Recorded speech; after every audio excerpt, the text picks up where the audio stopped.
கிறிஸ்துவுக்குள் மிகவும் பிரியமானவர்களே, இந்த மாதத்தினுடைய கடைசி உயிர்த்தெழுந்த நாளிலும் கர்த்தருடைய நாளிலும் கூட உங்களை வார்த்தையின் வழியாகவே சந்திப்பதிலே மிகுந்த மனமகிழ்ச்சி அடைகிறேன்.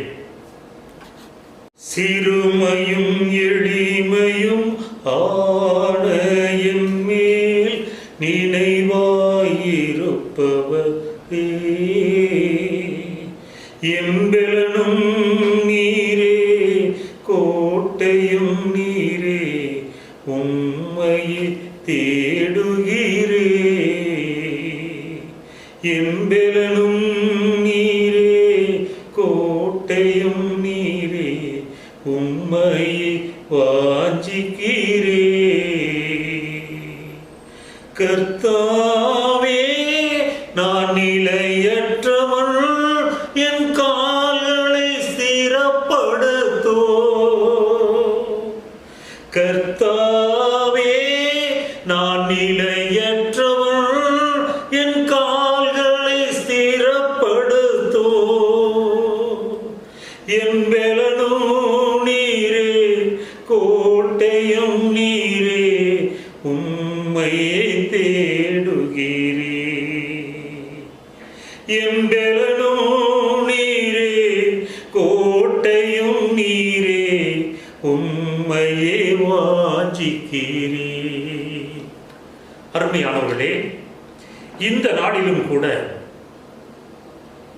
பகிர்ந்து கொள்ளப்படுகிற வார்த்தை என்னவென்றால், யோபின் புத்தகம் 10வது அதிகாரம் 12வது வசனம். வார்த்தை சொல்லுகிறது, எனக்கு ஜீவனை தந்ததும் அல்லாமல் தயவையும் எனக்கு பாராட்டினீர். உன்னுடைய பராமரிப்பு என் ஆவியை காப்பாற்றினது என்று பார்க்கிறோம். அருமையானவர்களே, இன்னொரு டிரான்ஸ்லேஷன்ல அதில் சொல்லப்பட்டிருக்கிறது, என்னுடைய உயிர் மூச்சை உம்முடைய கரிசனை காப்பாற்றியது. உம்முடைய அக்கறை என்னுடைய உயிர் மூச்சை காப்பாற்றியது என்று இன்னொரு மொழிபெயர்ப்பிலே பார்க்கின்றோம். அருமையானவர்களே, இப்ப பாருங்க, அவருடைய கரிசனை, அவருடைய அக்கறை, அவருடைய பராமரிப்பு இந்த உயிர் மூச்சை காப்பாற்றினது என்று எழுதப்பட்டிருக்கிறதை பார்க்கிறோம். அருமையானவர்களே, ஒரு ஆவிக்குரிய மகள் எனக்கு ஒரு மெசேஜ் வாட்ஸ்அப்ல அனுப்பியிருந்தாப்புல. அந்த வாட்ஸ்அப்ல பார்க்கும்போது அமெரிக்க தேசத்தில் இன்று அநேக சர்ச்சஸ், எல்லா சர்ச்சஸும் ஓபன் பண்ணிட்டாங்க, திறந்திருக்கிறது. அந்த திறந்திருக்கிற அந்த சர்ச்சிலே பாஸ்டர் உள்ளே வருகிறார். ஆராதனை ஆரம்பம். பாஸ்டர் உள்ளே வருகிறார். உள்ளே வரும்போது பார்க்கிறார், எல்லா அந்த நீலிங் ஸ்டாண்ட்லையும் கூட அவருடைய போட்டோ வைக்கப்பட்டிருக்கிறது. ஒருவர் கூட இல்லை, பாடகர் ஒரு 3 பேர் பாடிக்கொண்டிருக்கிறார்கள். இதோ அவருடைய போட்டோ எல்லாம் வைக்கப்பட்டிருக்கிறது. எல்லாமே தேவனுடைய ராஜ்யத்திலே சேர்ந்து விட்டவர்கள். அருமையானவர்களே, பார்க்கும்போது அது மனதுருக்கமாயிருந்தது, மனக்கலக்கமாயிருந்தது. அதே சமயத்திலே எண்ணி பார்க்கிறேன், ஆண்டவரே, எவ்வளவோ சரீரத்தில் எவ்வளவோ போராட்டங்கள், எவ்வளவோ காரியங்கள் இருந்தாலும் கூட இன்றைக்கும் எல்லோரிடத்திலும் நாங்கள் பழகி கொண்டிருக்கிறோம். எல்லோரிடத்தில் பழகாமல் இருக்க முடியாது, பழகி கொண்டிருக்கிறோம். பழகி கொண்டிருக்கிற இந்த வேளையிலும் கூட எங்களை எந்த பாதிப்பும் இல்லாதபடியாக, இதுவரை இல்லாதபடியாக உம்முடைய கரிசனை அல்லவோ எங்கள் ஆவியை காப்பாற்றினது, எங்கள் உயிர் மூச்சை காப்பாற்றிக் கொண்டிருக்கிறது. உம்முடைய கரிசனையும் அக்கறையும் அல்லவோ. இதை நினைத்து பார்த்த போது எனக்குள்ளே கர்த்தரை துதிக்காமல் இருக்க முடியவில்லை, கர்த்தரை சோதரிக்காமல் இருக்க முடியவில்லை. நாம் நிற்கிறதும் நிர்மூலமாகாது இருக்கிறதும் அவருடைய கிருபை. அந்த கிருபையை நல்லா தெரியும், நல்லா உணர்கிறோம். அருமையானவர்களே, இங்கே சொல்லுகிறாப்புல, என்னுடைய உயிர் மூச்சை என்னுடைய ஆவியை உம்முடைய பராமரிப்பு காப்பாற்றினது, உம்முடைய கரிசனை என்னை காப்பாற்றியது என்று சொல்லுகிறதை பார்க்கிறோம். அருமையானவர்களே, மிகவும் உருக்கம் நிறைந்த இந்த காட்சியை கண்டவுடனே இதோ எனக்குள்ளாக இந்த செய்தி இதோ எழும்பினது. அவருடைய பராமரிப்பு, அவருடைய கரிசனை, அவருடைய அக்கறை யாவும் நம்மேல் இருக்கிறது. நீதிமொழியின் புத்தகம் 20வது அதிகாரம் 27வது வசனத்திலும் கூட சொல்லப்பட்டிருக்கிறது, மனுஷனுடைய ஆவி கர்த்தர் தந்த தீபமாய் இருக்கிறது. இந்த தீபம் எரிந்து பிரகாசிப்பதற்காகவே கொடுத்திருக்கிற ஆண்டவர். சிற்சில சந்தர்ப்பங்கள்ல துன்பம் என்கிற காற்று வீசும் போது இதோ தீபத்தை அணைத்து போட முயற்சிக்கிறது. ஆவியை, உயிர் மூச்சை உம்முடைய கரிசனை காப்பாற்றினது, காப்பாற்றிக் கொண்டிருக்கிறது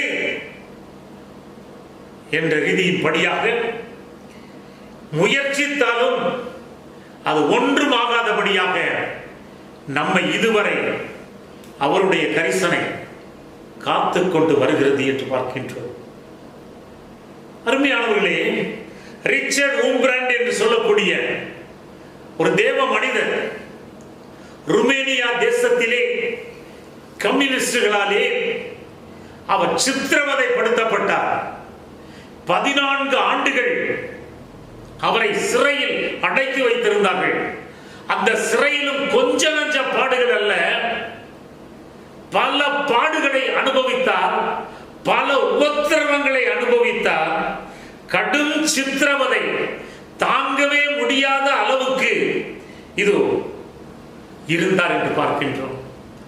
அவருடைய புத்தகத்தை படுவேதனையில் பரம வெற்றி என்று சொல்லக்கூடிய அந்த புத்தகத்தை படிக்கும் போது நம்மால் கலங்காமல் இருக்கவே முடியாது. இப்படியும் ஒரு மனிதர் பாடுபட முடியுமா? இப்படியும் கூட வேதனையை சகிக்க முடியுமா? இப்படியும் கூட சித்திரவதைகளை தாங்கிக் கொள்ள முடியுமா? இதையெல்லாம் தாக்கு பிடிக்க முடியுமா என்று சந்தேகம் கூட எழுகிற அளவுக்கு, இப்படியும் இருக்க முடியுமா என்றால் எழுகிற அளவுக்கு இதோ அந்த சம்பவங்கள் எல்லாம் குறிப்பிடப்பட்டிருந்தது. அருமையானவர்களே, அவ்வளவு டார்ச்சரையும் கூட எல்லாவற்றையும் அவர் மேற்கொண்டார். எப்படி மேற்கொண்டார் என்று பார்க்கும்போது அவர் சொல்லுகிறார், கர்த்தர் என்மேல் வைத்த அன்பின் கரிசனையும் நான் அவர் மேல் வைத்திருந்த மேலான அன்பும் என்னை தாங்க செய்தது. எல்லாவற்றையும் என்னை காப்பாற்றினது. தாக்கு பிடிக்க முடியாததை தாக்கு பிடிக்கும்படியாக எனக்கு ஏற்படுத்தி கொடுத்தது. ஒரு சிறிய நெருப்பு, அன்பு எனும் அக்கினி, சில சமயம் சிறிய காற்று வீசினால் அந்த காற்றிலே அணைந்து விடும். ஈவன் ஃபேனை போட்டா கூட அது அணைந்து விடும். ஆனால் ஒரு பெரிய காடே பற்றி எரியும் போது எத்தனை காற்று அடித்தாலும் அது மென்மேலும் எரியுமே தவிர, அது பரவிக்கொண்டே இருக்குமே தவிர அணைந்து போக முடியவே முடியாது. அது பரவி காட்டு தீ என்று சொல்லுகிறோம், பரவி கொண்டிருக்கும். அதே போலதான் அவருடைய அக்கறை, அவருடைய பராமரிப்பு, என்னுடைய அன்பு, வைராக்கியம், பக்தி வைராக்கியம், வாஞ்சை, இது எல்லாவற்றையும் இந்த கடுமையான சூழ்நிலையை கூட எதிர்த்து நிற்கவும், எல்லாவற்றையும் தாக்கு பிடிக்கவும் எனக்கு செய்தது என்று எழுதியிருக்கிறார். அருமையானவர்களே, உன்னத பாட்டில் கூட பார்க்கிறோம், உம்மீது கொண்ட நேசோ அக்கினி ஜுவாலை என்றோ உம்மீது கொண்ட நேசோ அக்கினி ஜுவாலை என்றோ, தண்ணீரும் வெள்ளங்களோ தணிக்க முடியாதையா. தண்ணீரும் வெள்ளங்களோ தணிக்க முடியாதையா. உமக்கே சோத்ரம், உமக்கே சோத்ரம், உயிருள்ள நாளெல்லாம் உமக்கே சோத்ரம், உமக்கே சோத்ரம், உமக்கே சோத்ரம், உயிருள்ள நாளெல்லாம் உமக்கே சோத்ரம். யோபுவை இங்கு பார்க்கும்போது அருமையானவர்களே, அவனுக்கு என்ன நடக்கிறது என்று ஒன்றுமே புரியவில்லை. ஏனெனில் பார்த்தோம் என்றால் யோபு 1:12 வசனத்திலே கர்த்தர் சாத்தானை நோக்கி, இதோ அவனுக்கு உண்டானவை எல்லாம் உன் கையில் இருக்கிறது, அவன் மேல் மாத்திரம் உன் கையை நீட்டாதே என்றார். அப்பொழுது சாத்தான் கர்த்தருடைய சன்னதியை விட்டு புறப்பட்டு போனான் என்று பார்க்கிறோம். அருமையானவர்களே, அடுத்தடுத்து நடக்கிறது, காரியங்கள் நடக்கிறது. ஒரு நாள் யோபுடைய குமாரரும் அவன் குமாரத்திகளும் தங்கள் மூத்த சகோதர வீட்டிலே புசித்து திராட்சைரசம் குடிக்கிற போது ஒரு ஆள் அவனிடத்தில் வந்து எருதல் உழுகிற போது கழுதைகள் அவைகளின் பக்கத்திலே மேய்ந்து கொண்டிருக்கையில் சபையர் அவைகள் மேல் விழுந்து அவைகளை சாய்த்து கொண்டு போனார்கள். வேலையாட்களையும் பட்டய கருக்கினால் வெட்டி போட்டார்கள். நான் ஒருவன் மாத்திரமே தப்பி அதை உமக்கு அறிவிக்கும்படி வந்தேன் என்றார். இப்படி பேசிக் கொண்டிருக்கையிலே வேறொருவர் வந்து வானத்திலிருந்து தேவனுடைய அக்கினி விழுந்து ஆடுகளையும் வேலையாட்களையும் சுட்டரித்து போட்டது. நான் ஒருவன் மாத்திரமே தப்பி அதை உமக்கு அறிவிக்கும்படி வந்தேன் என்றான். இவன் இப்படி பேசிக் கொண்டிருக்கையில் வேறொருவன் வந்து கல்தையர் 3 பவுஞ்சாய் வந்து ஒட்டகங்கள் மேல் விழுந்து அவைகளை ஓட்டி கொண்டு போனார்கள். வேலையாட்களையும் பட்டய கருக்கினாலே வெட்டி போட்டார்கள். நான் ஒருவன் மாத்திரமே இதோ வந்திருக்கிறேன், தப்பி வந்திருக்கிறேன், உமக்கு அறிவிக்கும்படி என்று சொல்லுகிறார். இப்படி பேசிக் கொண்டிருக்கையில் வேறொருவன் வந்து உம்முடைய குமாரரும் உம்முடைய குமாரத்திகளும் தங்கள் மூத்த சகோதரன் வீட்டிலே புசித்து திராட்சரசம் குடிக்கிற போது வனாந்திர வழியாய் பெருங்காற்று வந்து அந்த வீட்டின் 4 மூலையிலும் அடிக்க அது பிள்ளைகளின் மேல் விழுந்ததினால் அவர்கள் இறந்து போனார்கள். நான் ஒருவன் மாத்திரம் தப்பி அதை உமக்கு அறிவிக்கும்படி வந்தேன் என்றார். அப்பொழுது யோபு எழுந்திருந்து தன் சால்வையை கிழித்து தன் தலையை சிரைத்து தரையிலே விழுந்து பணிந்து, நிர்வாணியாய் என் தாயின் கர்ப்பத்திலிருந்து வந்தேன், நிர்வாணியாய் அவ்விடத்துக்கு திரும்புவேன். கர்த்தர் கொடுத்தார், கர்த்தர் எடுத்தார், கர்த்தருடைய நாமத்துக்கு சோதரம் என்றான். இவை எல்லாவற்றிலும் யோபு பாவம் செய்யவில்லை, தேவனை பற்றி குறை சொல்லவும் இல்லை என்று பார்க்கின்றோம். அருமையானவர்களே, பாருங்க, இப்படியாக சரமாரியாக அடுத்தடுத்து ஒருவன் சொல்லிக் கொண்டிருக்கையிலேயே இன்னொருவன் என்று சொல்லி அடுக்கடுக்கான துன்பங்கள் வருகின்றது. When sorrows comes, they come not single space but in battalions என்று ஒரு பழமொழி உண்டு. அருமையானவர்களே, துன்பங்கள் வரும்போது ஒன்றாக சேர்ந்து வரும், ஒன்றாக வருவதில்லை, சேர்ந்து வரும் என்று பார்க்கிறோம். அருமையானவர்களே, அப்படித்தான் உடனே இது ஒவ்வொரு காரியங்களாக நடக்கிறது. இவைகள் எல்லாம் ஏன் நடக்கிறது, எதனால் இது நடக்கிறது? அவனுக்கு ஒன்றும் புரியவில்லை. ஒன்றும் புரியாத நேரத்திலே, ஒன்றும் அறியாத நேரத்திலே இதோ பாருங்கள், எல்லாவற்றையும் இழந்து விடுகிறான் என்று பார்க்கிறோம்.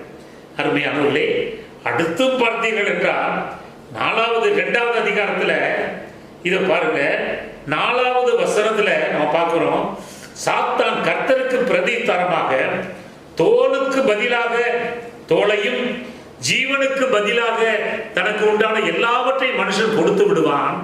ஆனாலும் நீர் உம்முடைய கையை நீட்டி அவன் எலும்பையும் அவன் மாம்சத்தையும் தொடுவீரானால் அப்பொழுது உமது முகத்துக்கு எதிரே உம்மை தூஷிக்கிறானோ பாரும் என்றான். அப்பொழுது கர்த்தர் சாத்தானை நோக்கி, அவன் உன் கையில் இருக்கிறான், ஆகிலும் அவன் பிராணனை மாத்திரம் தப்ப விடு என்றார். உடனே புறப்பட்டு போனான். யோபின் உள்ளங்கால் தொடங்கி உச்சந்தலை மட்டும் கொடிய பருக்களால் வாதித்தான் என்று பார்க்கின்றோம்.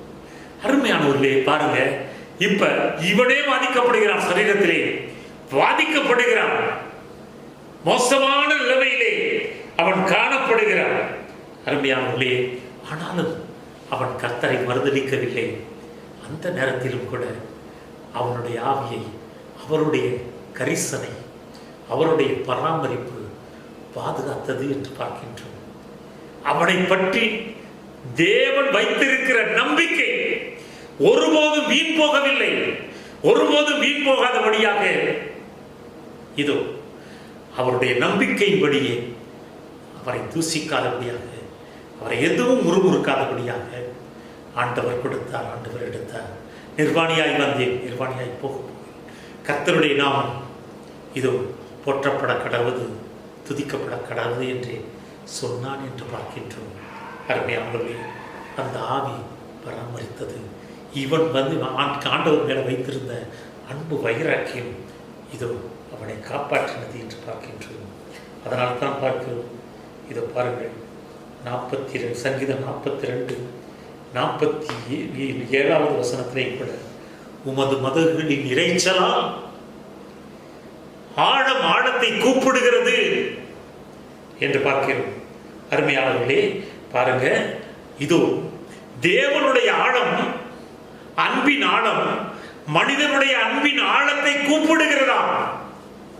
அருமையானவர்களே, இந்த இடத்துல நான் பாருங்க, அன்பின் ஆழத்தை கூப்பிடுகிறபடினாலே இதோ பாருங்க, அவனை கரிசனையோடு காத்து கொண்டார் என்று பார்க்கின்றோம்.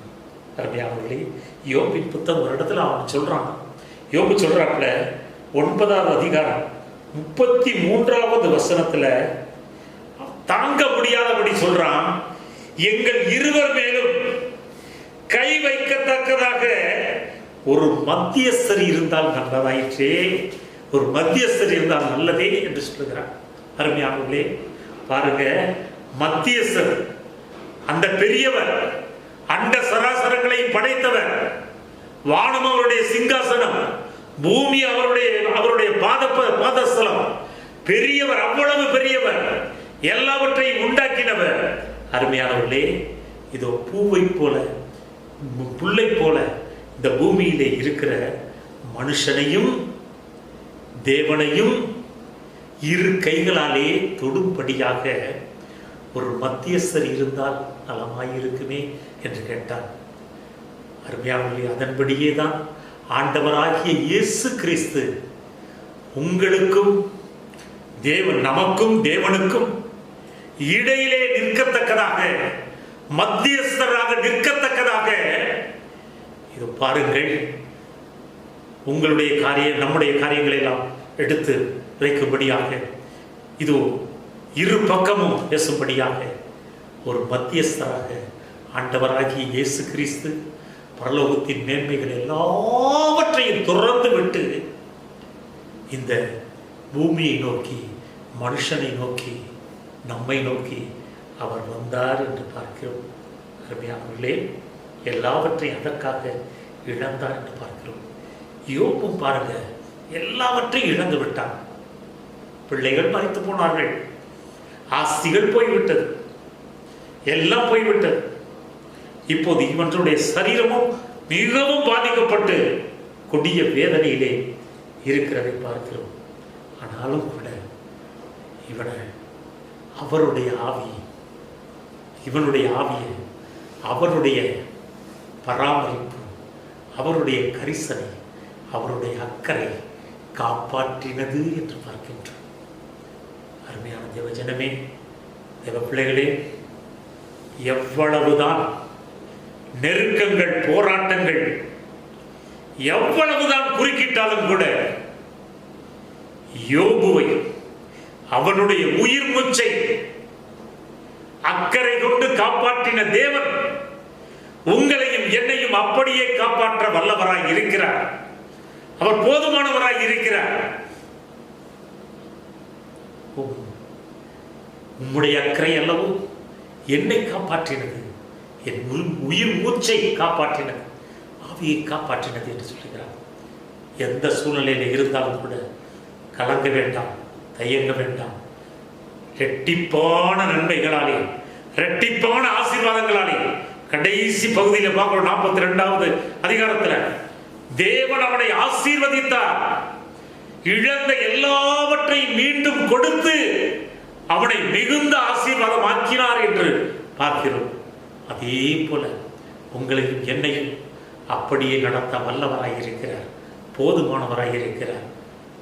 சோர்ந்து போக வேண்டாம், தளர்ந்து போக வேண்டாம். அடுத்ததாக பார்க்கிறோம், இது பாருங்க, 1 ராஜாக்களின் புத்தகம் 17வது அதிகாரம். ஆமாம், இதோ 8வது 9வது வசனத்தை எடுத்து பார்ப்போம் என்றால், 1 ராஜாக்களின் புத்தகம் 8வது அதிகாரம் 17வது அதிகாரம் 8, 9 படுங்க. அப்பொழுது கர்த்தருடைய வார்த்தை அவனுக்கு உண்டாயிற்று. அவர், நீ எழுந்து சீதோனுக்கு அடுத்த சாரிபாத் ஊருக்கு போய் அங்கே தங்கியிரு, உன்னை பராமரிக்கும்படி அங்கே ஒரு விதவைக்கு, அங்கே இருக்கிற ஒரு விதவைக்கு கட்டளையிட்டேன் என்றார். எலியாவை பார்த்த ஆண்டவர் சொல்லுகிறார், இதோ கேரி தாற்றங்கரை வற்றிவிட்டது, தண்ணீர் இல்லை. அடுத்ததாக நீ சாரிபாத், சீதோனுக்கு அடுத்த சாரிபாத் சரப்தா என்று சொல்லக்கூடிய அந்த இடத்துக்கு நீ புறப்பட்டு போ. அங்கே ஒரு விதவைக்கு நான் கட்டளையிட்டிருக்கிறேன்.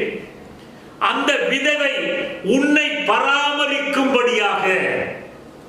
அருமையானவர்களே, நம்மை பராமரிக்கிற கர்த்தரவர்.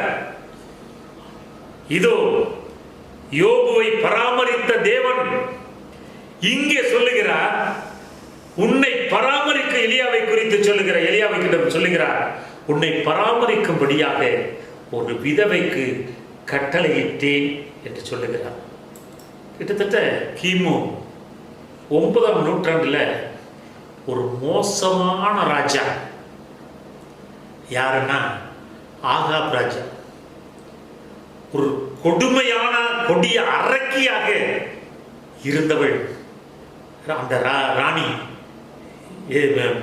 எசபேல் என்கிற ராணி, அவருடைய மனைவி.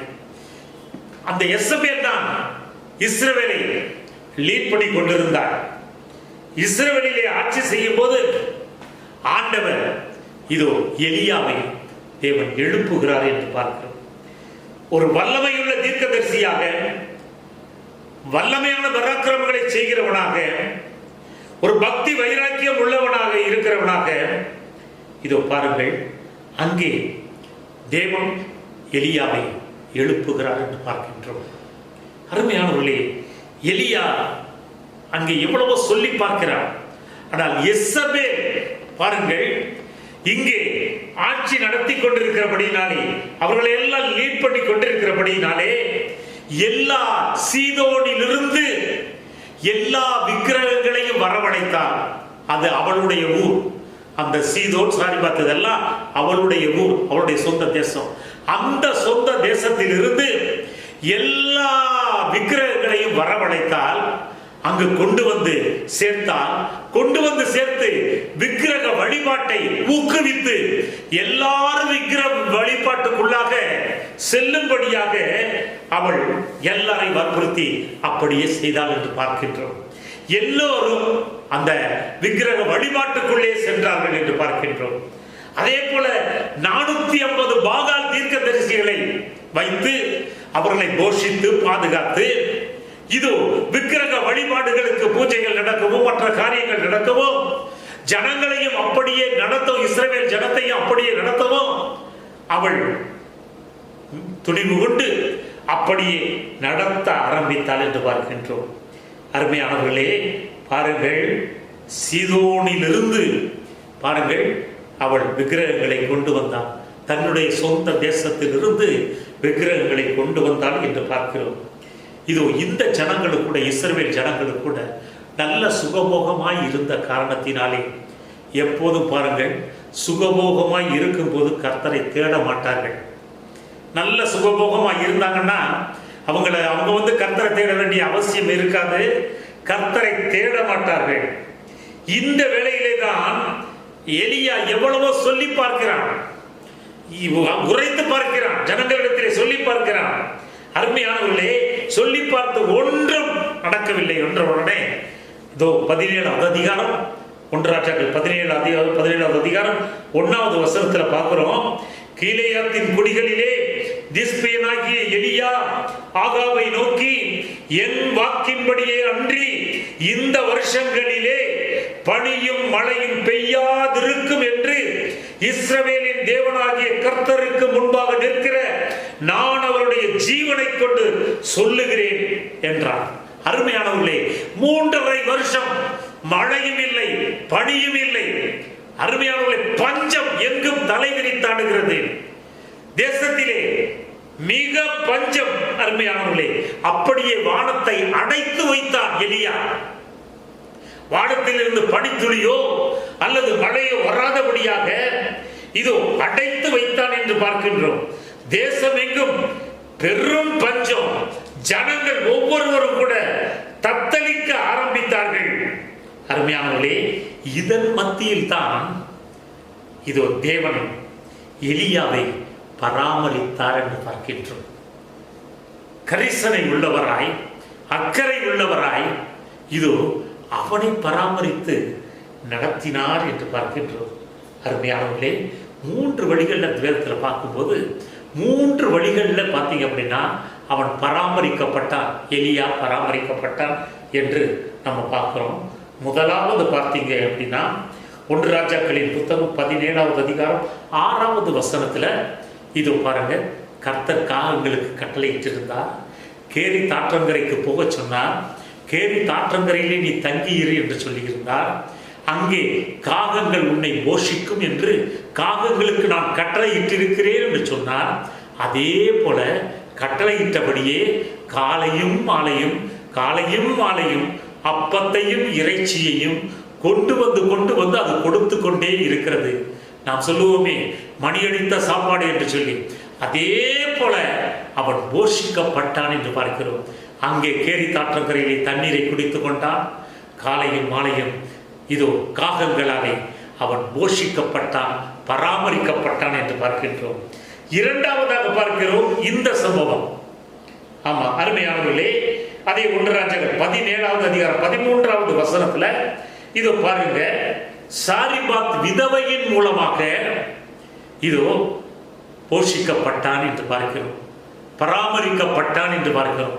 பஞ்சம் தீருகிற வரை இதோ அந்த பராமரிப்பு தொடர்ந்து நடந்து கொண்டே இருந்தது. அருமையானவர்களே, இதுல சொல்ல போனா அந்த சீதோன் பட்டணத்திலேயும் கூட அந்த சாரிபாத் என்கிற ஊரிலும் கூட, பழைய ஏற்பாட்டில் சாரிபாத்னு இருக்கும். இது பாருங்க, அந்த சாரிபாத் என்கிற ஊர்லையும் கூட கொடிய பஞ்சம், பயங்கரமான பஞ்சம். இஸ்ரவேலுக்கு அடுத்த நாடு. எனவே பாருங்கள், அவள் பஞ்சத்திலே அடிபட்டு கொண்டிருக்கிறார்கள். அடிபட்டு கொண்டிருக்கிற வேளையில தான் இதோ அங்கே அனுப்பினார் என்று பார்க்கிறோம். 3வது அவன் எப்படி பராமரிக்கப்பட்டான் என்றால் 1 ராஜாக்கள் 19வது அதிகாரம் 5வது வசனத்திலே பார்த்தீர்கள் என்றால், எசபேல் ராணிக்கு பயந்து, நாளை உன் தலையை என் 450 பாகால் தீர்க்கதரிசிகளுக்கு பதிலாக உன் தலையை வாங்காவிட்டால் என்று சொன்னான், எச்சரித்தார். உடனே பயந்து கொண்டு இவன் புறப்பட்டு போகிறான். போதும் கர்த்தாவே, என் ஆத்துமாவை எடுத்துக்கொள்ளும், என் பிதாக்களை பார்க்கிலும் நான் நல்லவன் அல்ல என்று சொல்லி ஒரு சூறை செடியின் கீழே படுத்துக்கொண்டான். படுத்துக்கொண்ட வேளையிலே இதோ ஒரு தூதனை அனுப்பிய கர்த்தர், ஒரு தூதனை அனுப்பி அவனை போய் பராமரித்துக்கொள் என்று சொல்லி இதோ ஒரு இதிலே அப்பத்தையும் இதோ தண்ணீரையும், ஒரு சொம்பிலே தண்ணீரையும் கொண்டு வந்து கொடுத்து தட்டி எழுப்பி, எலியாவே நீ புசி குடி என்று சொல்லி இதை கொடுத்தாப்புல. அருமையானவர்களே, இது பாருங்க, இங்கேயும் பாருங்க, இங்கேயும் பராமரிக்கப்படுகிறான், போஷிக்கப்படுகிறான், தூதனாலே போஷிக்கப்படுகிறான் என்று பார்க்கின்றோம். அருமையானவர்களே, பாருங்க, அவர் பராமரிக்கிற கர்த்தர். உங்களையே என்னை விட்டு விடுவாரா? நிச்சயமாக பராமரிப்பார். அருமையானவர்களே, பாருங்கள், யோவான் சுவிசேஷம் 21வது அதிகாரம் 9, 13 இந்த வசனங்களில் பார்த்தீங்கன்னா, சீஷர்கள் மீன் பிடிக்க போய்விட்டார்கள். இங்கே கரி நெருப்பை மூட்டி ஆண்டவர் இதோ அந்த சீஷர்களுக்கு போஜனம் புசிக்கும்படியாக போஜனம் தயாரித்து வைத்திருக்கிறார். சில மீன்களை கொண்டு வாருங்கள் என்று சொன்னார். கொண்டு வந்து கொடுத்தார்கள். இதோ அதையும் தயாரித்து புசியுங்கள் என்று சொல்லி, இதோ பாருங்கள், அவர்களே அந்த சீஷர்களை கூட அன்போடு கூட பராமரித்தார் என்று பார்க்கிறோம்.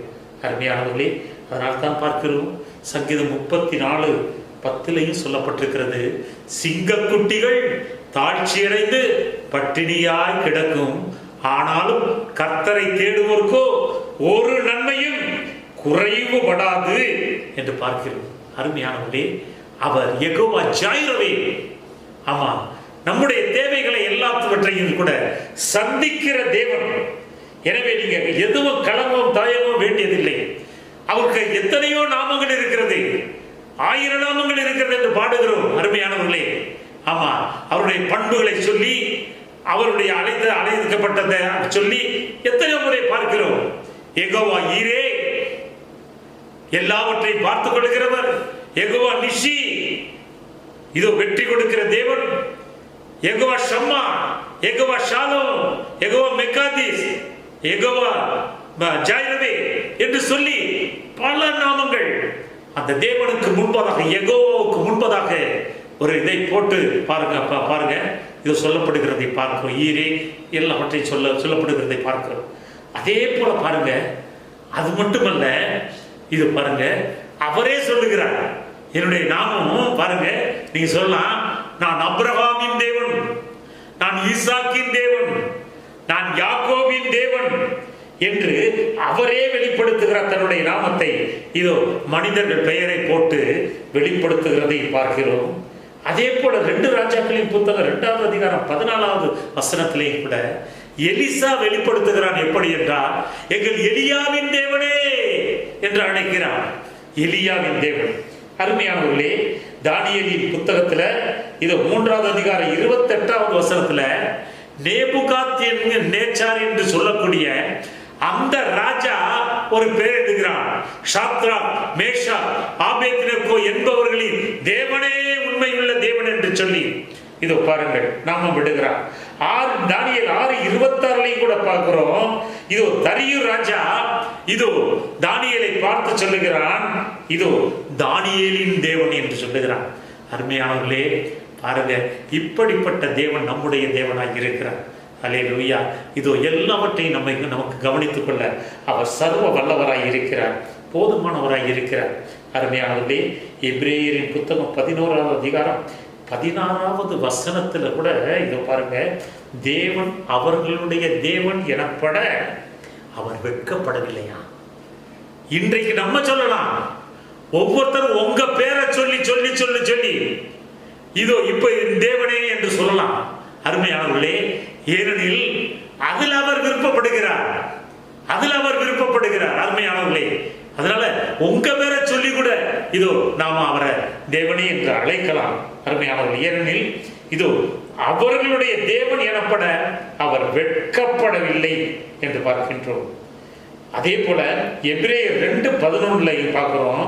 எப்படி எனில், பரிசுத்தமாக்குகிறவரும் பரிசுத்தமாக்கப்பட்டவர்களும் ஒருவராலே உண்டானபடியினாலே இதோ சகோதரன் எனப்படுவதற்கு அவர் வெட்கப்படவில்லை என்று பார்க்கிறோம்.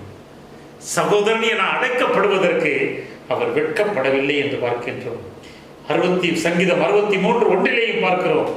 தேவனே, நீர் என் தேவன், அதிகாலையிலே உம்மை நான் தேடுகிறேன் என்று சொல்லுகிறார். அருமையானவர்களே, அங்க பாருங்க, ஒரு சப்போர்ட் அனுப்பும்படியாக ஏற்கனவே ஆண்டவர் அந்த விதவைக்கு கட்டளையிட்டு விட்டார், ஆர்டர் போட்டுட்டார். நீ சப்போர்ட் பண்ணணும், பராமரிக்க வேண்டும், நீ பராமரித்து நடத்த வேண்டும் என்று சொல்லி. அருமையானவர்களே, அப்ப பாருங்க, இதோ பாருங்க, லூக்கா சுவிசேஷம் 4வது அதிகாரம் 25, 26 கூட ஆண்டவர் சொல்லுகிறார், ஆனாலும் தீர்க்கதரிசி ஒருவனும் தன் ஊரிலே அங்கீகரிக்கப்பட மாட்டான் என்று மெய்யாகவே உங்களுக்கு சொல்லுகிறேன். அன்றியும் எலியாவின் நாட்களிலே 3 வருஷமும் 6 மாதமும் வானம் அடைபட்டு தேசமெங்கும் மிகுந்த பஞ்சம் உண்டாயிருந்த போது இஸ்ரவேலர்களுக்குள் அநேக விதவைகள் இருந்தார்கள். ஆயினும் எலியா சீதோன் நாட்டில் உள்ள சரத்தா ஊரில் இருந்த ஒரு விதவையிடத்திற்கு அனுப்பப்பட்டாலே அல்லாமல் மற்றொரு இடத்திற்கும் அவர் அனுப்பப்படவில்லை என்று சொல்லுகிறதை பார்க்கிறோம். அருமையானவர்களே, ஆண்டவர் ஒரு முன்குறித்து இதோ அந்த காரியத்தை செய்கிறார் என்று பார்க்கிறோம். ஏன் இந்த இது பாருங்க, அங்கேயும் பார்த்தீங்கன்னா பஞ்சம் தான் இருக்கு, இதுதான் இருக்கு. ஆனா அந்த அந்த எங்கிருந்து விக்கிரகங்கள் புறப்பட்டு வந்ததோ அந்த நாடு அற்புதங்களாலும் அதிசயங்களாலும் எலியா மூலமாக சந்திக்கப்பட வேண்டும் என்பது தேவனுடைய திட்டமாய் இருந்தது என்று பார்க்கிறோம். ஏன்னா சொல்லி சொல்லி பார்க்கிறார் இஸ்ரவேல்ல, சொல்லி சொல்லி பார்த்தாலும் கேட்கல. இதோ பாருங்க, உடனே தட்டி விட்டு போய்விட்டார் என்று பார்க்கின்றோம். அருமையானவர்களே, அதே போலதான். ஏன்னா சொந்த ஊர்லையும் சொந்த இடத்துலையும் தீர்க்கதரிசிகள் அங்கீகரிக்கப்படுவதில்லை. ஆமா என்று பார்க்கிறோம். 1:11 யோவான் 1:11 கூட நம்ம பார்க்கிறோம். அருமையானவர்களே, இப்படிப்பட்ட இதில் தான் பவுலும் இதோ ஊழி செய்து கொண்டிருக்கும் போது அவனும் கால் துசியை கட்டி விட்டு அடுத்ததுக்கு அவன் புறப்பட்டு போனான் என்று இதோ பாருங்க 18வது அதிகாரம் 6வது வசனத்துல நடுவு அப்போஸ்தலர்களுடைய 18:6-7 நம்ம பவுலை குறித்து நாம் பார்க்கிறோம். அருமையானவர்களே, அப்ப பாருங்க, இதோ பாருங்க, கேரி தாற்றங்கரையில் எந்த ஒரு அற்புதமும் செய்யலை, ஒரு அதிசயம் செய்யலை. அருமையானவர்களே, இப்ப ஆண்டவர் தயார் பண்ணுகிறார். யார? எலியாவை ஆண்டவர் தயார் பண்ணுகிறார். இது பாருங்க, சாரிபாத்துல தான் பார்த்தீங்க அப்படின்னா 2 மிராக்களை செஞ்சார். ஒன்று பார்க்கிறோம், மாவும் எண்ணெயும் குறையாம இருந்துச்சு என்று பார்க்கிறோம், அந்த அற்புதம் நடந்தது. 2வது பார்த்தீங்க அப்படின்னா இதோ அவன் அந்த விதவையினுடைய மகன் இறந்து போய்விட்டான். அந்த இறந்து போன மகனையும் கூட உயிரோடு எழுப்பி கொடுக்கிறார். அருமையானவர்களே பாருங்க, ஆண்டவர் இதோ ஒரு பெரிய பிரபுகள்கிட்ட அனுப்பியிருக்கலாம், இல்ல பெரிய செல்வந்தர்கள்ட்ட அனுப்பியிருக்கலாம், ஆனா யாருக்கிட்டையும் அனுப்பல. அருமையானவர்களே, ஞானிகளை வெட்கப்படுத்தும்படியாக தேவன் தெரிந்து கொண்டது யாரை தெரியுமா? பைத்தியங்களைத்தான் தெரிந்து கொண்டார். பைத்தியங்களை தெரிந்து கொண்டார் என்று பார்க்கிறோம். அதே போல எலியாவுக்கும் ஒரு ட்ரைனிங் கொடுக்கிறார் ஆண்டவர். எலியாவுக்கு ஒரு ட்ரைனிங் கொடுக்கிறாரு. என்ன ட்ரைனிங்கு? வேற எங்கே அனுப்பியிருந்தாலும் நல்ல வசதியா இருந்திருப்பாரு. இது எப்படிப்பட்ட வீடோ தெரியல, ரொம்ப ஏழ்மையான வீடோ, ஏழ்மையான ஒரு விதவை பாருங்க, அந்த விதவை கிட்ட அனுப்புறாரு. அப்ப அந்த சூழ்நிலைகள்ல வாழ்ந்து பழகணும் அப்படின்னு சொல்லி ஒரு ட்ரைனிங் எடுக்கணும்னு சொல்லி எனக்கு பவுல் சொல்லுவது போல வாழ்ந்திருக்கவும் தெரியும், தாழ்ந்திருக்கவும் தெரியும். வாழ்ந்திருக்கலையும் சரி, தாழ்ந்திருக்கவும் போது சரி, நான் மன ரம்யமாக இருக்க கற்றுக்கொண்டேன் என்று பவுல் சொல்லுகிறார் அல்லவா? குறைவு நிறைவு எல்லாவற்றிலும் கூட இது பாருங்க, பழக வேண்டும், சகித்துக் கொள்ள வேண்டும், சகிப்பை நாம் கற்றுக்கொள்ள வேண்டும். இந்த ஒரு ட்ரைனிங்க இதோ ஆண்டவர் இதோ பாருங்க அங்கே கொடுக்கிறார். ஏன்னா அடுத்தாப்புல போய் அதே இஸ்ரேல் தேசத்துக்கு போய் அவன் அக்னியை இறக்க வேண்டும், வானத்திலிருந்து அக்னியை இறக்க வேண்டும், கேட்டறலும் என்று சொல்லி இதோ எல்லாரும் நிப்பாட்டி சேலஞ்ச் பண்ணி இதோ பாருங்க அவன் அக்னியை இறக்க வேண்டும் அந்த பலிபீடத்தின் மீது. அதற்கு ஆயத்தம் பண்ணும்படியாக இதோ இங்கே ஒரு ட்ரைனிங் கொடுக்கிறார் என்று பார்க்கிறோம். அருமையானவர்களே, கடுகை குறித்து அநேக தடவை சொல்லியிருக்கிறேன், பார்த்திருக்கிறோம். கடுகு இதோ வயதாகிவிட்டால் அதனுடைய கொழுப்புலாம் சேர்ந்துட்டு கடைசியில அதாவது சரியாக பறக்க முடியாதபடியாக இருக்கிற தெரிஞ்ச உடனே அது கண்மலையின் சிகரத்துக்கு, கண்மலையின் வெடிப்புக்கு அது உடனே போகும். கண்மலையின் வெடிப்பில் தன்னை மறைத்து கொண்டு பாருங்க, தன்னுடைய அழகாலேயே அந்த சிறகுகள் எல்லாவற்றையும் பீத்து போட்டுவிடும். அது நிர்வாண கோலத்திலே அப்படியே அந்த கண்மலையின் இடையிலே பாருங்க அது இருக்கும், அப்படியே இருக்கும். அப்போ பாருங்க, இருக்க எத்தனை ஆண்டு கணக்காக கூட இருக்கும். அருமையானவர்களே பாருங்க, அப்படி இருக்க அந்த கொழுப்பெல்லாம் கரைந்து இல்லாமல் போய்விடும், கொழுப்பே இல்லாமல் போய்விடும். அதோடு கூட சிறகுகள், புதிய சிறகுகள் முளைக்க ஆரம்பிக்கும். அதனுடைய தசை நார்கள் எல்லாம், வலுவிழந்து காணப்பட்ட தசை நார்கள் எல்லாம் ஒரு புதிய தெம்போடு, ஒரு புதிய பலத்தோடு கூட அந்த தசை நார்கள் எல்லாம் வலுப்பெறும். அருமையானவர்களே, இப்ப வாழ வயது போல அது மீண்டும் எழும்பும், மீண்டும் எழும்பி அது வாழ வயதுடைய கடுகாக இது செட்டைகள் எடுத்து இது பறக்கும். அருமையானவர்களே, அதே போலதான் ஆண்டவர் இது ட்ரைனிங் கொடுக்கிறார் உங்களுக்கு எனக்கும் கூட. அருமையானவர்களே, வாழ்க்கையில பல ட்ரைனிங் வருகிறது. இந்த ட்ரைனிங்லாம் நம்மை தட்டிவிட இல்லை அல்ல, தாழ்த்தி போட அல்ல, நம்மை மென்மேலும் உயர்த்தும்படியாக, நம்மை மென்மேலும் உயர்த்தி மேன்மேடைய செய்யும்படியாக. 1 ராஜாக்களின் புத்தகம் 17ஆவது அதிகாரம் 12ஆவது வசனத்தில் அவர் சொல்றதை பார்க்குற அருமையானவர்களே, இதை பாருங்க என்ன சொல்றா. அதற்கு அவள், பானையில் ஒரு பிடி மாவும் கலையத்தில் கொஞ்சம் எண்ணெயுமே அல்லாமல் என்னிடத்தில் ஒரு அடையும் இல்லை என்று உம்முடைய தேவனாகிய கர்த்தருடைய ஜீவனை கொண்டு சொல்லுகிறேன். இதோ நானும் என் குமாரனும் சாப்பிட்டு செத்து போக அதை எனக்கும் அவனுக்கும் ஆயத்தப்படுத்துகிறதற்கு 2 விறகு பொறுக்குகிறேன். இவ வாயில வந்ததெல்லாம் பார்த்தீங்கன்னா 2 வந்துச்சு. அருமையானவர்களே பாருங்க, கொஞ்சம் மாவு கொஞ்சம் எண்ணெய் 2. அடுத்தது நானும் என் மகனும். அடுத்தது 2 அடைய சுட்டு, சின்ன அடையா 2 அடை சுட்டு சாப்பிட போறோம். இதோ அதுக்காக 2 விறகு போறவரை ஜாஸ்தி இல்லை. இப்படி இவர் சொல்லிக் கொண்டிருக்கிறார். அருமையானவர்களே பாருங்க, அவ சொல்றா நாங்க சாக போறோம், அடுத்த வேளை உணவு இல்லாதபடியாக, ஒன்றும் இல்லாதபடியாக நாங்கள் சாக போகிறோம் என்று சொல்லுகிறார். ஆனா ஆண்டவர் சொல்றாரு, இல்லம்மா நீ வாழ வேண்டும், நீ வாழ வேண்டும் என்று நான் விரும்புகிறேன் என்று சொல்லுகிறார். என் தாசனை பராமரிக்கிற பொறுப்பு உன்னுடையது. நீனும் பராமரிக்கப்பட வேண்டும், என் தாசனும் பராமரிக்கப்பட வேண்டும். என்னாலே நீங்கள் 2 பேரும் பராமரிக்கப்பட வேண்டும்.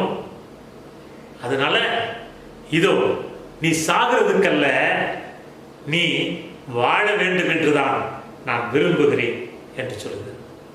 அருமையானவர்களே பாருங்க, இன்னைக்கு அநேக கடன் பிரச்சனை, பொருளாதார பிரச்சனை, நிந்தைகள், அவமானங்கள், இதுக்கு மத்தியில் உணர்ந்து கொண்டிருக்கிறார்கள். நான் சாகத்தான் வேண்டுமோ, செத்து போவது நல்லது, இறந்து போவது நல்லது, என்னால் தாங்க முடியவில்லை, பொறுக்க முடியவில்லை என்று அநேகர் அலறிக் கொண்டிருக்கிறார்கள். அருமையானவர்களே, ஆண்டவர் பார்த்து சொல்லுகிறார், உங்களை பராமரிக்கும்படியாக உங்களுக்கும் ஒரு அற்புதத்தை செய்வேன், உங்கள் வாழ்க்கையிலும் கூட ஒரு அற்புதத்தை உண்டாக்குவேன். என்னாலே நீங்களும் பராமரிக்கப்படுவீர்கள். விதவையை எப்படி பராமரிக்கும்படி இதோ அவருடைய கண்களில் இதோ கிருபை கிடைத்ததோ, கரிசனை உண்டானதோ, அதே போல உங்களையும் என்னையும் பராமரிக்கும்படியாக அவருடைய கண்களில் தயவு உண்டாகியிருக்கிறது. அதனால்தான் ஒரு பக்தன் பாடுகிறார், உம்மழகான கண்கள் என்னை கண்டதாலே முடிந்ததென்று நினைத்த நானும் உயிர் வாழ்கின்றேன். உம்மழகான கண்கள் என்னை கண்டதாலே முடிந்ததென்று நினைத்த நானும் உயிர் வாழ்கின்றேன். யாரும் அறியாத என்னை நன்றாய் அறிந்து தேடி வந்த நல்ல நேசரே, யாரும் அறியாத என்னை நன்றாய் தேடி வந்த நல்ல நேசரே, உம்மழகான கண்கள் என்னை கண்டதாலே முடிந்ததென்று நினைத்த நாளும் உயிர் வாழ்கின்றேன். அருமையானவர்களே, பழைய ஏற்பாட்டில் இந்த விதவையை பார்க்கிறோம். புதிய ஏற்பாட்டில் ஒரு விதவை இருந்தாள், நயீம் பட்டணத்து விதவை. இவள் எப்படி சீதோ நாட்டில் இதோ அந்த சாரிபாத் என்கிற இடத்துல ஒளிமுக வாசல்ல இருந்தாலோ, அதே போல நயீம் பட்டணத்து ஒளிமுக வாசல்ல இருந்தால் ஒருத்தி, அங்கே அவளை தேடி சென்றார். ஆண்டவராகிய இயேசு கிறிஸ்து தேடி சென்றார். தேடி சென்று பாடையை இதோ தொட்டார். அழுது கொண்டிருக்கிறார். எவ்வளவோ பேர் சமாதானம் பண்ணுகிறார்கள், ஆனால் ஒரு சமாதானமும் அடையவில்லை. ஆனால் என் தேவன் வந்தார், ஒரு வார்த்தை சொன்னார், அழாதே மகளே, அழாதே, இந்த அழுகையை நான் பொறுக்க முடியவில்லை என்று சொன்னார். அழாதே. உடனே அவள் அழுகை நிறுத்தியது. பாருங்க, கர்த்தரிடத்தில் மனமகிழ்ச்சியாகிறது.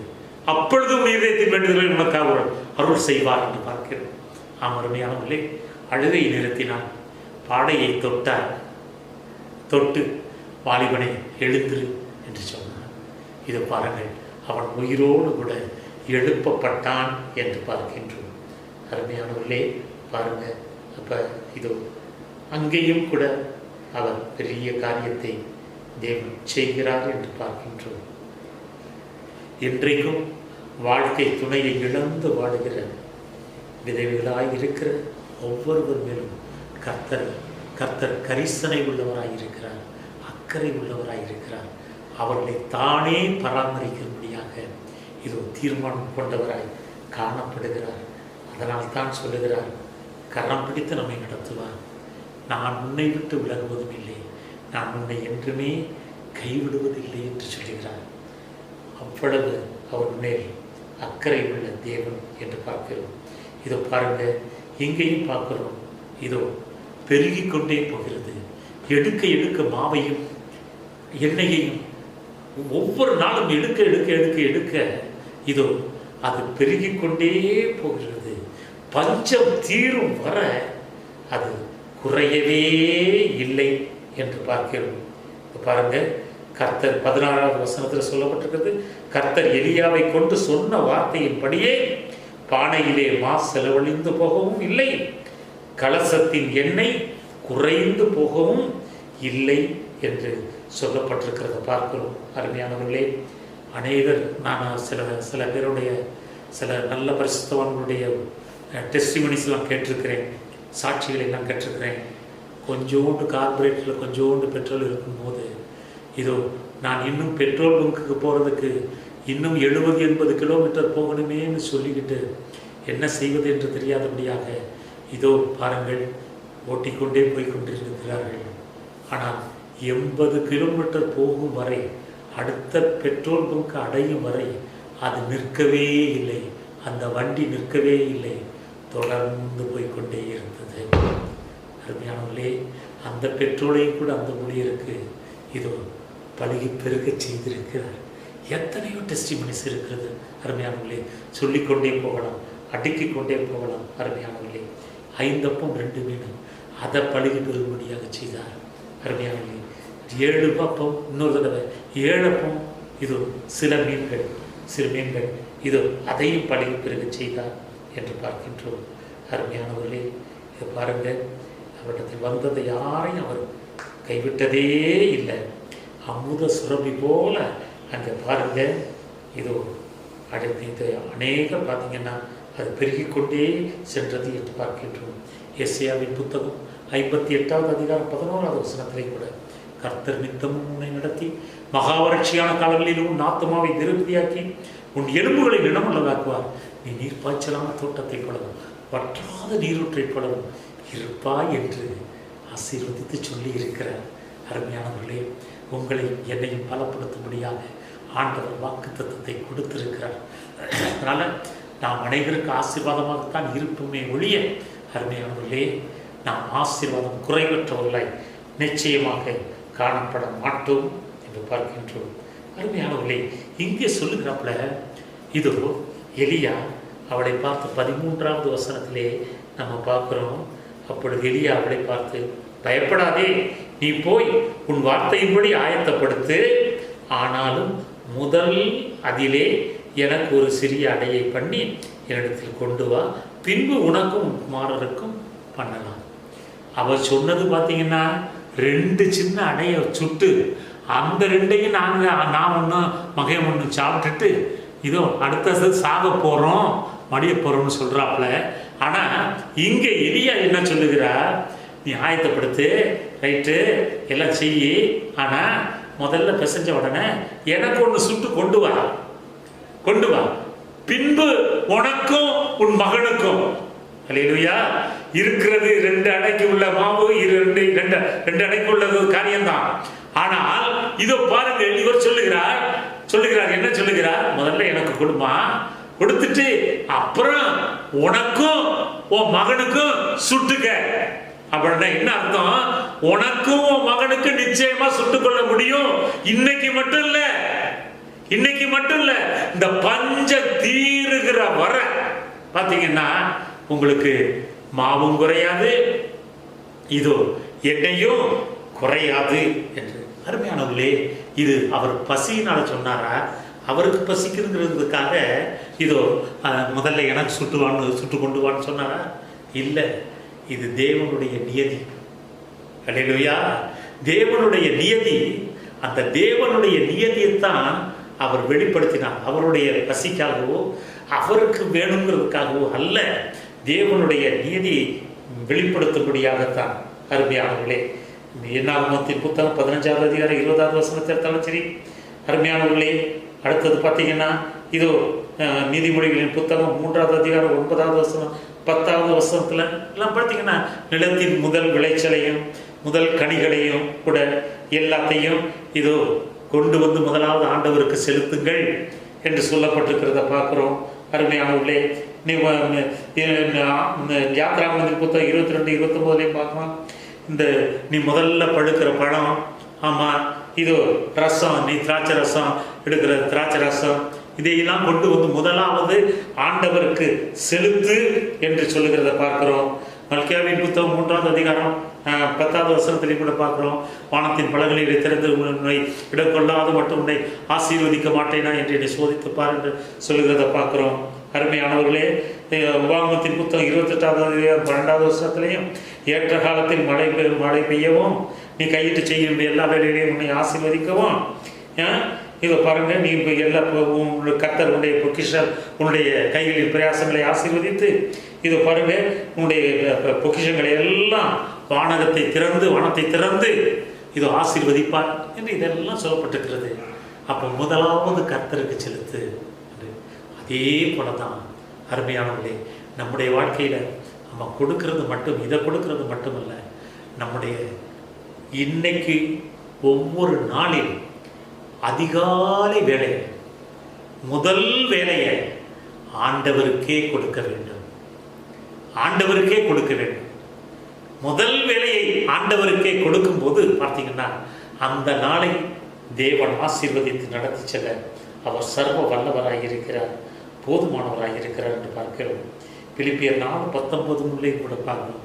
தேவன் தம்முடைய ஐஸ்வர்யத்தின்படியே உங்களுடைய குறைவுகள் எல்லாவற்றையும் கிறிஸ்து இயேசு மகிமைக்குள்ளாக நிறைவாக்கி நடத்துவார் என்று சொல்லப்பட்டிருக்கிறதை பார்க்கிறோம். இந்த காரியத்துக்காகத்தான் எலியா சொன்னார், முதலடையை எனக்கு சுட்டு கொண்டு வா என்று சொல்லி. அருமையானவர்களே, அதே போல காணிக்கையின் பக்கத்தில் ஆண்டவர் உட்காந்துக்கிட்டு எல்லாரும் எவ்வளவோ போட்டாங்க, என்னென்னமோ போட்டாங்க. ஆனால் ஆண்டவருடைய கண்கள் அதையெல்லாம் சரியாப்பா இது பண்ணலை, அதையெல்லாம் ஒரு பொருட்டாவே எண்ணலை. ஒரு விதவை தன்னத்தில் உள்ள 2 காசை, தன் ஜீவனுக்குள்ள 2 காசை கொண்டு வந்து அந்த காணிக்கை பெட்டியிலே போட்டபோது கர்த்தர் அவளை கண்ணோக்கி பார்த்தார். அந்த காணிக்கை கண்ணோக்கி பார்த்தார். அருமையானவர்களே, அவளை மெச்சினார். எல்லாரை விட அவள் தான் அதிகம் போட்டாள் என்று சொல்லி மெச்சினார் என்று பார்க்கிறோம்.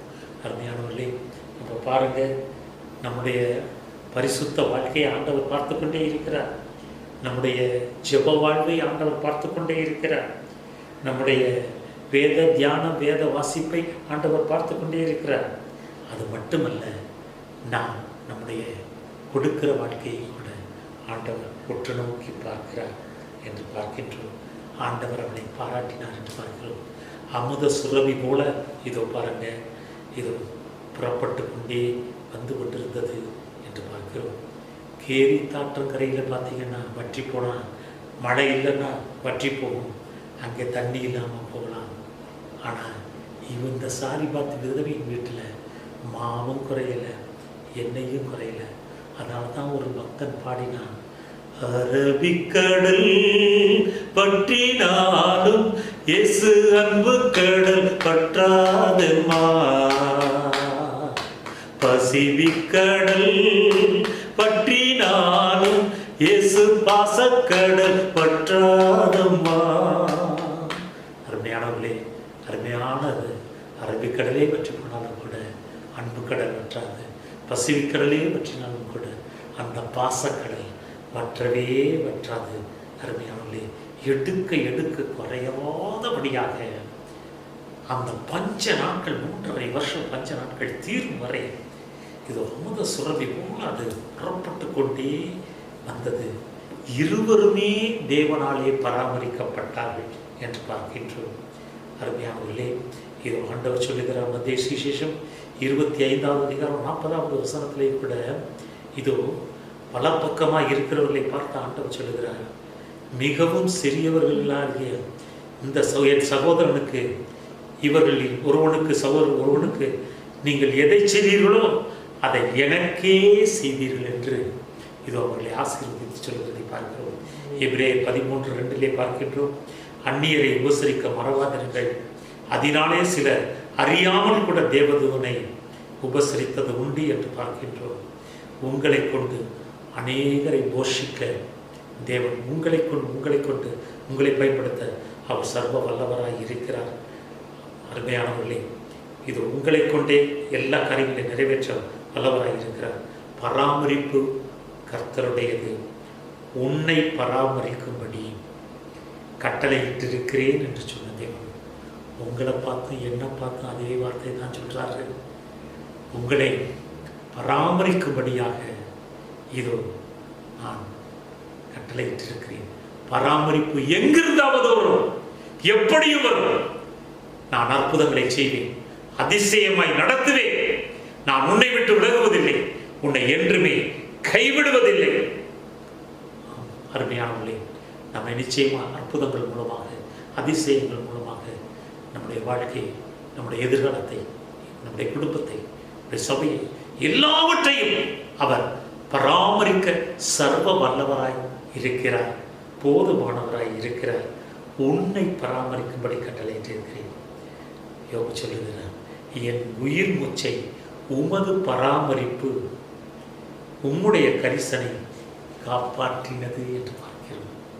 அருமையானவர்களே, இது நிச்சயமாக நம்முடைய எதிர்காலத்தை எல்லாவற்றையும் கூட பராமரித்து நடத்த அவர் சர்வ வல்லவர்.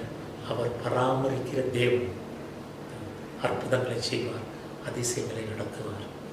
நாம் தொடர்ந்து கர்த்தரை நேச வைராக்கியத்தோடு பற்றிக்கொள்ளும். 2 பேருமே பாருங்கள், யோபுவை குறித்தும் பார்க்கிறோம், இங்கே எலியாவை குறித்தும் பார்க்கிறோம். அருமையானவர்களே, 2 பேருமே அவராலே பராமரிக்கப்பட்டார்கள். அதே போல உங்களையும் என்னையும் உயிர் மூச்சை காக்கும்படியாக அவருடைய கரிசனை இருக்கிறது, பராமரிப்பார் நிச்சயமாக. அதே போல எலியாவை எப்படி அந்த பஞ்ச காலத்திலே பராமரித்தாரோ, விதவையையும் மகனையும் கூட எப்படி பராமரித்தாரோ, அதே போல உங்களையும் என்னையும் விசேஷித்த விதமாக இந்த நாட்களிலே கணவனை இழந்து தவிக்கிற ஒவ்வொருவரையும் கூட இது பாருங்க, துணையிலேயே என்று சொல்லி ஆதங்கப்படுகிற ஒவ்வொருவரையும் கூட அவர் பராமரித்து நடத்தும்படியாக அவர் சர்வ வல்லவராக இருக்கிறார். போதுமானவர். அன்பின் பரிசுத்த பிதாவே, இந்த நல்ல நாளுக்காக உமக்கு நன்றி அப்பா. நீர் எங்களை பராமரிக்கிற தேவனப்பா. சுதந்திரம் ஆண்டவரை சுதந்திரிக்கிறோம். உம்முடைய ஜீவனை தந்ததும் அல்லாமல் உம்முடைய கிருபையை பாராட்டினீர். உம்முடைய பராமரிப்பினால் என் ஆவி காப்பாற்றப்பட்டது என்று பார்க்கிறோம், சொல்வதை பார்க்கிறோம். என் உயிர் மூச்சை உம்முடைய அக்கறை, உம்முடைய கரிசனை, என் மேல் கொண்ட கரிசனை ஆண்டவரே காப்பாற்றினது என்று ஆண்டவரே இதோ யோபு சொல்லுகிறான் தகப்பனே. இன்றும் ஆண்டவரே எத்தனை பேர் ஆண்டவரே வியாதி படுக்கையிலே இருக்கிறார்களோ, இந்த கொரோனா பாதிப்பிலே ஆண்டவரே எத்தனை பேர் ஆண்டவரே மரண தருவாயிலே இருக்கிறார்களோ, அவர்கள் ஒவ்வொருவரையும் ஆண்டவரே என் தேவனை தொடுவீராக தகப்பனே. உம்முடைய கரிசனை ஆண்டவரே அவர்கள் உயிர் மூச்சை காப்பாற்றி நடத்தட்டும் என்று ஜெபிக்கிறோம் அப்பா. உயிர் மூச்சை காப்பாற்றட்டும் ஆண்டவரே, அவர்கள் உம்மாலே பராமரிக்கப்படட்டும் அப்பா. நன்றி தகப்பனே. அதே போல ராஜா சோதரம் ஆண்டவரே, வாழ்க்கையிலே பற்பல உபத்திரவங்களாலே, போராட்டங்களாலே, கஷ்டங்களாலே, நஷ்டங்களாலே ராஜா சோதரம் ஆண்டவரே எத்தனை பேர் வாழ்க்கையில் என்ன செய்ய போகிறோம் ஒன்றுமே புரியவில்லையே, இதோ நாம் சாகிறது நல்லது என்று சொல்லி கூட நினைக்கிற அளவுக்கு ராஜா சோதரம் ஆண்டவரே இதோ ஆண்டவரை நினைத்துக் கொண்டிருக்கிற நினைக்கிற அளவுக்கு தகப்பனே இருக்கிற ஒவ்வொருவரையும் தொடுங்கப்பா. உன்னை பராமரிக்கும்படியாக நான் கட்டளை இடுகிறேன் என்று சொன்ன தேவன் அப்பா. அப்பா அப்படியே நீ ராஜா இந்த வேளையிலும் ஒவ்வொருவருக்கும் கட்டளை இட்டு விட்டதற்காக உமக்கு நன்றி. நன்றி தகப்பனே. ஒவ்வொருவரையும் இப்படி ஆண்டவரே இக்கட்டிலே இருக்கிற ஒவ்வொருவரையும் பாதுகாக்கும்படியாக, பராமரிக்கும்படியாக என் தேவன் ஒரு கட்டளை இட்டு தகப்பனே உம்முடைய பராமரிப்பினாலே ஒவ்வொருவரையும் நடத்தும்படியாக செபிக்கிறோம் தகப்பனே. நன்றி தகப்பனே. தேவைகள் எல்லாம் சந்திக்கப்படட்டும் அப்பா. விதவைகளையும் அனாதைகளையும் ராஜா சோதரம் ஆதரவற்றவர்களையும் என் தேவன் கண்ணோக்கி பார்ப்பீராக. அவர்கள் மீது ஆண்டவரே உம்முடைய அக்கறை இருக்கிறதே ராஜா, உம்முடைய கரிசனை இருக்கிறதே தகப்பனே, உம்முடைய பராமரிப்பு இருக்கிறதே ராஜா. அந்த பராமரிப்பு வெளிப்பட்டு தகப்பனை சோதரம் ஆண்டவரே ஒவ்வொருவரும் உம்மாலே நடத்தப்படுவார்களாக, நித்தமும் நடத்தப்படுவார்களாக ராஜா.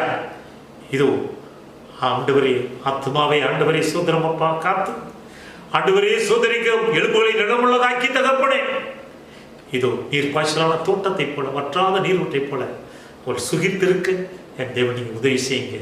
தாழ்த்திய கொடுத்து ஜெபிக்கிறோம், ஆசீர்வதித்து ஜெபிக்கிறோம். இயேசுவின் நாமத்தில் நல்ல பிதாவே, ஆமென், ஆமென்.